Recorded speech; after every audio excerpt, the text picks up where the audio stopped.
Do you believe in life after love? Something inside me says that I really don't think I'm strong enough. It's so sad that you're leaving. It takes time to believe it.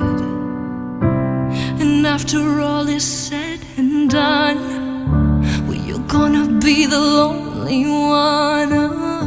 The thing about having extremely low self-worth and self-esteem is that often there's not much motivation to keep going for yourself. When you ask yourself hard questions like, why do I bother trying, or what reason do I have to live, well, the answers may not be the ones that you like. The way I decided to deal with this, rather than getting help because I'm not smart, was to make a conscious effort to find external things and people I loved, to convince myself that I'd made my life worth living, placed my self-worth not on myself because that would have just been depressing, but on my friends and, most importantly, my partners. In case it's not incredibly clear by now, this is an incredibly self-destructive, damaging, and unhealthy thing to do in the long term. In the short term though, it seemingly solved the problem. For me, for most of the last 4 years, my reason to live was my now ex-fiancée. I put her on a pedestal, constantly told her she was perfect, and put us both in a situation where my entire universe revolved around her, and my happiness was completely dependent on her happiness. She was my everything, and to be honest, at the beginning, I was happy with that, and so, seemingly, was she. After all, isn't that the definition of a good partner? Someone who always puts you first, cares deeply about you, and treats you like a queen. Well, when things are going well, to be honest,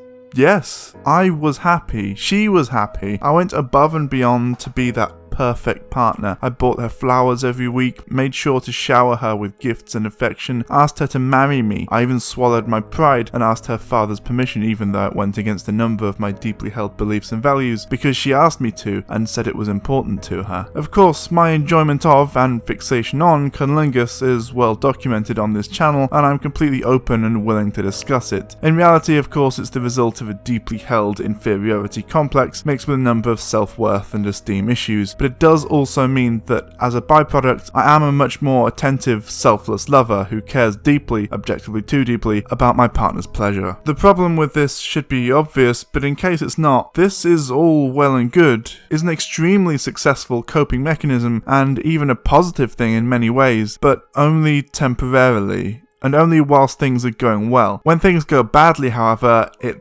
backfires hard. You see, people don't like being put on a pedestal. They're not a statue or god or an idol, but a person. A real human person with flaws. No one is perfect, and constantly being told that you are can come across as disingenuous. Likewise, if your happiness is tied to your partner's, that's a lot of pressure to put on someone, and at that point you're basically just telling them that they can't be outwardly unhappy, because then you will be too, thus unintentionally pushing them to hide their feelings for fear of upsetting you. When the going gets tough, you can't rely on buying gifts to come across as anything other than an attempt to buy affection. Being a selfless lover is a great story, I tell myself, but it's not true. It was easy to say that when I was actually getting to go down on my ex on a regular basis and she was really into it, but if I feel like shit and like I have no value outside of that, well, all of a sudden it becomes, I have to let him go down on me or he'll be suffering, and no one wants their partner to be thinking like that. To be honest, it's different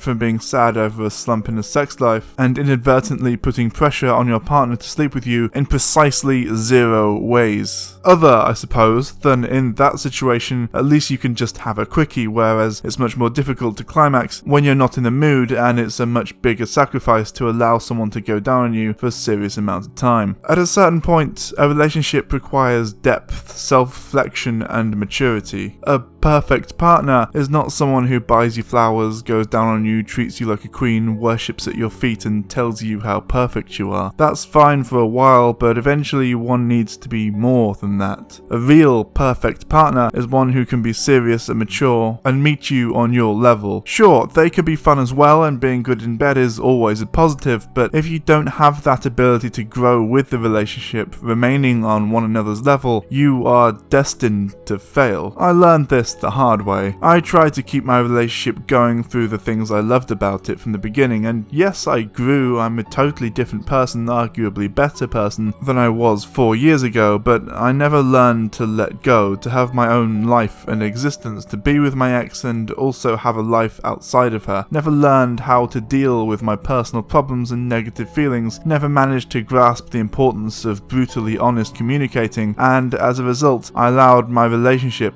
to die rather than take the time to self-reflect. But what, you may be wondering, happens when you make someone else the reason you live, the only reason you get up in the morning, and bother to try to continue to survive, base your entire self-worth on your relationship, and then you lose that person? Well, in a word, you break. For me, this didn't happen immediately. To start with, I was devastated and spent months trying to numb the pain, drown my sorrows in substances and alcohol, tried to fill the void left by my ex by sleeping around, hoping to replace the emotional intimacy I'd lost with physical intimacy. I begged my ex to take me back, even though it had been me who'd initiated the breakup. I went off the fucking rails, going on a self-destructive rampage, desperately trying to fill that void, to find something, anything to take away the pain, even for a short period of time, and then it happened. It was like waking up from a nightmare. I stood there in the dark, and the realization of what I had become crashed over me like a wave breaking against the shore. I looked back on the past few months and thought to myself, who was that? Because it certainly wasn't me. I couldn't have done all that. That's not who I am. But it was. I realised that almost everything I'd done since the breakup had hurt my ex, who at the time I still lived with, and that in my selfish desperation to fill the void I had pushed her away and treated her poorly. I'd become the person I swore I never would, and that in that moment I was forced to accept that there was no way to realistically fill the void indefinitely, and that there were now only two options. 1.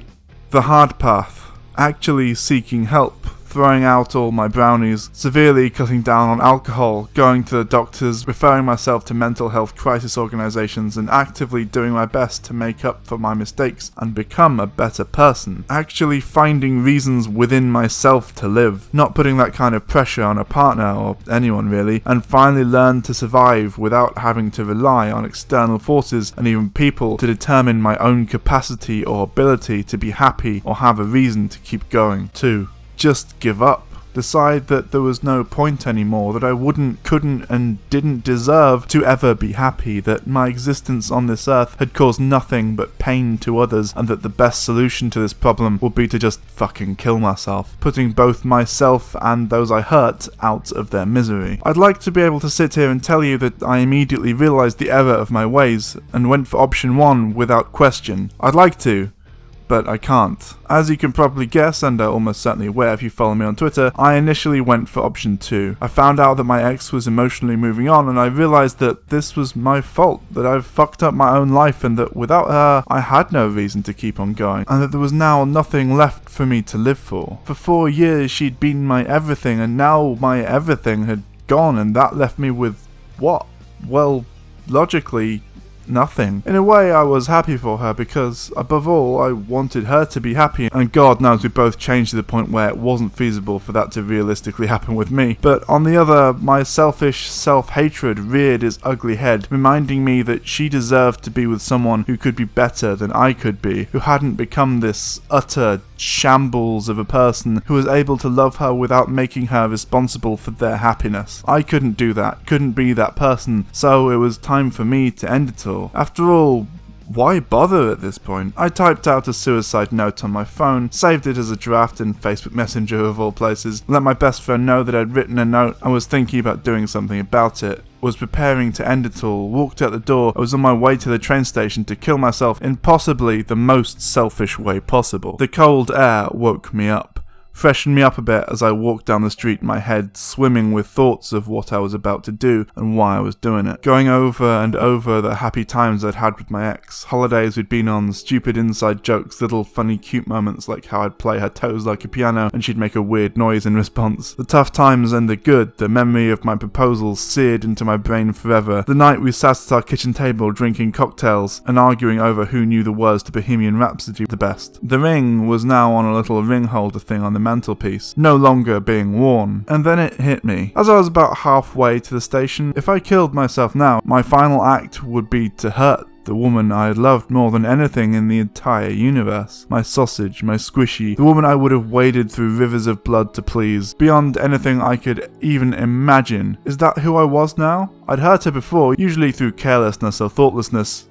but something like this, that was too far. The mere thought of her reaction when she found out was heartbreaking on its own, and I felt a deep, deep shame for even considering it. But even if I turned back time, kept going in the relationship, or even if we got back together someday, that wouldn't just fix the situation. This whole thing, it's not about wanting to get back with my ex, because honestly I don't. I'm not sitting here feel like pure shit want her back, maybe temporarily, but it passed. We broke up for a reason. We were different people and we want different things from both life and relationships. We had a good run, but now it's time for me to move on and find my own path in life that doesn't involve her. I'll never forget the good times, but the presence of good times doesn't necessarily imply that a relationship is viable long term. And that, I suppose, is often the case in relationships. People move on and find someone who is not necessarily better, but better for them at the moment. So I came home. I lay in bed and cried myself to sleep. Unfortunately, however, I had left my phone on silent, and my best friend spent most of the night panicking, assuming I was dead, and the next morning I had a few calls from a private number, followed by this text message. If you're wondering what rock bottom might look like and at what point it might be worth seriously seeking out mental health services, it looks like this. I'm getting help now, but when you come so close to killing yourself that you get reported to missing persons and have to have an awkward chat with a couple of police officers outside your workplace to assure them that you're not dead, let me tell you, that is one hell of a wake-up call that you need to get your shit sorted out as soon as possible. Don't suffer in silence. I was about 20 minutes from suicide not too long ago. Trust me, I know how it creeps up on you. I realise now, in the cold light of day, that I was a selfish, shitty person for a long time after my breakup, and no amount of severity of mental illness is an excuse for that. But for the longest time I was terrified of acknowledging that I needed serious help, and as a result allowed my situation to deteriorate to a point where it was unsalvageable. It's rather concerning, I suppose, that I managed to reach a point where the alternative to getting help was suicide, especially since that was my immediate choice. But, well, sometimes it takes a huge shock to the system to wake you up and force you to acknowledge that you need help. We can always be better, and we should always try. I allowed myself to become not only complacent but complicit, and that is not a mistake I intend to ever make again. I'm in therapy now. I'm nowhere near fixed, but I'm trying. And that's about all I can do. I'm sure somewhere in me is a reason to live. I hope I can draw it out in the future, but for now I'm just having to take one day at a time and try desperately hard to find a way to believe in a life after love, to make sure that when I do completely move on, I won't inflict the same pain and pressure on another partner. But for now, I really don't think I'm strong enough. It's not working, we're all suffocating, the walls they just cave in and break us. We struggle, hunting through the rubble for what once was. We are damaged, this is broken.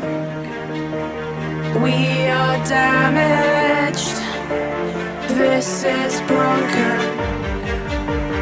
We are damaged, this is broken. We are damaged, this is broken. Hello everyone, sorry about the dark video, I promise I'll be okay, just have a lot of work to do on myself. Just a little bit of warning here, I will be taking a short break for a couple of weeks, both because I'm moving house and because I need to take a step back and work on my mental health for a while. I'll be back soon though, don't worry. Do you believe in life after love? I can feel